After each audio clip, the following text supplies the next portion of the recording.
అందరికీ నమస్కారం అండి. మరొక 3 రోజుల్లో మీకు ఒక స్త్రీ దూరం కాబోతుంది. ఆ స్త్రీ ఎవరో తెలిస్తే కనుక మీరు ఖచ్చితంగా బాధపడతారు. అయితే ఏం జరుగుతుంది, ఏ జాగ్రత్తలు మీరు తీసుకోవాలి, ఏ దేవతారాధన చెయ్యాలి అనేది ఈ వీడియోలో తెలుసుకుందాం. అంతకంటే ముందు ఫ్రెండ్స్, వీడియోని పూర్తిగా చూడండి. మీకు నచ్చినట్లయితే కనుక లైక్ చేయండి. మీ లైక్ మాకు ఎంతో సపోర్ట్గాను మరియు ఎంకరేజ్మెంట్గాను ఉంటుంది. కుంభరాశి రాశి చక్రంలో 11వ రాశి. ధనిష్ట నక్షత్రం 3, 4 పాదాలు, శతభిష నక్షత్రం 1, 2, 3, 4 పాదాలు, పూర్వభద్ర నక్షత్రం 1, 2, 3 పాదముల కింద జన్మించిన వ్యక్తులు కుంభరాశి పరిగణలోకి వస్తారు. ఈ రాశికి అధిపతి సాక్షాత్తు శని భగవానుడు. ఏ నరదృష్టి మీ మీద పడిందో కానీ మీకు రానున్న 3 రోజుల్లో ఈ స్త్రీ అయితే దూరం కాబోతుంది. ఎందుకంటే గ్రహాలు నీచ స్థితిలో ఉన్నాయని జ్యోతిష పండితులు చెప్తున్నారు. ఈ రోజున మీ యొక్క మాట రీత్యా ఈ ఉపద్రవం జరుగుతుంది. ఈ రోజున మీరు ఎంతో ఓర్పు సహనంతో ఉండాలి. అనవసరంగా మాట్లాడవద్దు. ఎందుకంటే ఈ రోజున మీ మాటకు పదును ఎక్కువగా ఉంది. మాటలతో ఎన్ని సంబంధాలైనా కోల్పోగలం. ఎంతటి యుద్ధమైనా జరగగలదు. ఈ రోజు అస్సలు మాట పట్టింపులు పెట్టుకోవద్దు. ఈ రాశివారు బంధాలకు చాలా విలువని ఇస్తారు.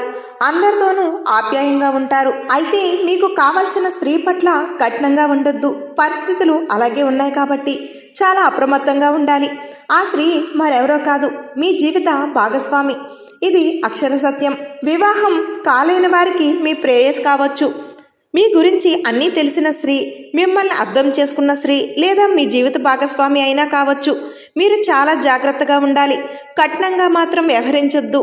ఈ జాగ్రత్తలు తీసుకోకపోతే మీ నుంచి దూరమయ్యే అవకాశాలు చాలా ఎక్కువగా ఉన్నాయి. వారు మీకు ఏదైనా చెప్పినా, అంటే బాధలను కానీ ఏదైనా విషయాన్ని కానీ చెప్తూ ఉన్నా మీ పనులను పక్కన పెట్టి ఓపిగ్గా వినండి. లేకపోతే ఏం లేకపోయినా గొడవలు సృష్టిస్తారు. కాబట్టి మౌనంగా ఉండడం చాలా మంచిది. అలాగే ఎక్కువగా మీరు శివారాధన చేయండి. అంతేకాకుండా ఈ చిన్న పరిహారాన్ని కూడా చేయండి. మీరు సాయం సంధ్య సమయమున మీ గుమ్మం ముందు దీపం వెలిగిస్తారు కదా, ఆ దీపాలలో 2 లవంగాలు వేసి లవంగ దీపాన్ని వెలిగిస్తే నరదృష్టి పోతుంది. దరిద్రం మిమ్మల్ని వదిలి వెళ్ళిపోతుంది. మీకు మానసిక స్థైర్యం కలుగుతుంది.